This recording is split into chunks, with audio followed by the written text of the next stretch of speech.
Alright guys, hari ni aku nak share sikit pasal Carezria Pioneer punya masalah touchscreen Touchscreen dia masalah. Sama ada korang punya masalah tak boleh tekan ke, ataupun tekan dia lari ke. Kalau kau bagi contoh sebelum ni player ni dia memang ada masalah. Masalah dia ialah kalau aku tekan sini dia bawah yang kena, kalau aku tekan sini bawah yang kena. Jadi itu masalah lah tu, touchscreen dia dah tak betul lah.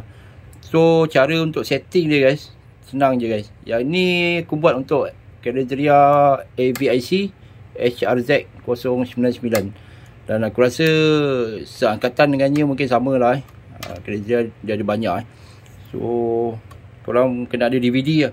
Korang buka DVD, tekan AV tekan lama-lama. Ok, sampai dia keluar ni. So korang tekan lagi lama-lama. Ok, dia ada keluar arrow atas ni. So korang just follow lah. Untuk first step ada 4. Ok, ada 4. Ok, kau tunggu sekejap. So kau tekan ni, tekan 2 kali dia tulis sana 2 kali. Ok, so akan keluar button ni. Kau ikut balik, ada 16 step 16 step. So follow je lah, mana dia keluar kau tekan je lah. Biasanya dia akan keluar straight macam ni lah. Yang ni aku dah buat awal Sebelum ni dia memang masalah player ni, so aku tak boleh nak jual. Sekarang dah ok ni, dah boleh jual lah. Kalau korang berminat boleh roger.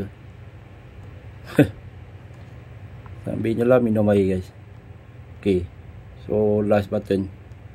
Ok, dah siap lah ni so tunggu sekejap guys. Yang ni dia dah siap lah ni.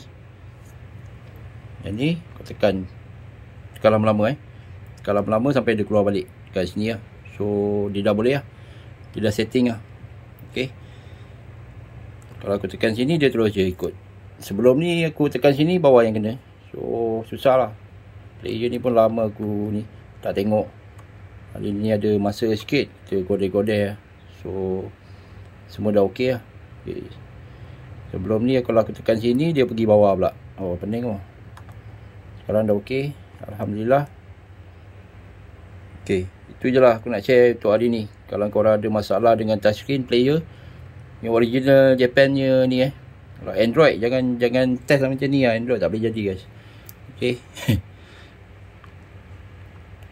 Alright, so korang boleh buat cara macam tadi. Mungkin dekat AVIC, MRZ ke apa ke, boleh cubalah. Boleh cuba kalau pattern lain apa ni, player jenis lain, Carezria Pioneer lah, korang boleh cuba lah cara ni. Mungkin berkesan, mungkin boleh, mungkin tak boleh. Yang penting korang cuba dulu. Aku rasa ramai ada masalah macam ni kot.